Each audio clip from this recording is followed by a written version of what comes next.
Which is harder, Island Peak or Mera Peak?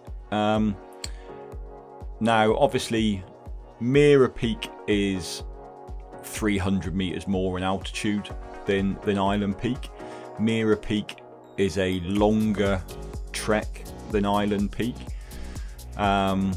Mera Peak is a trekking peak, and I would say Island Peak isn't classed as a trekking peak. With Island Peak itself, you need more specialist skills to go and do Island Peak than you do with Mera Peak.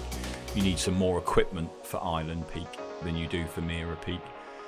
Island Peak is on the Everest Base Camp route, so generally the accommodation and the facilities are better on the Island Peak trek.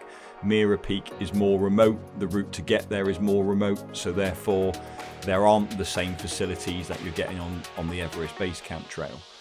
I would say the walk into Island Peak is easier than the walk into Mera Peak, but then I would say the final push to the summit is definitely harder on Island Peak than it is on Mera Peak. So I suppose if I was to say which one was harder, then I would say Island Peak is probably the harder climb than Mera Peak.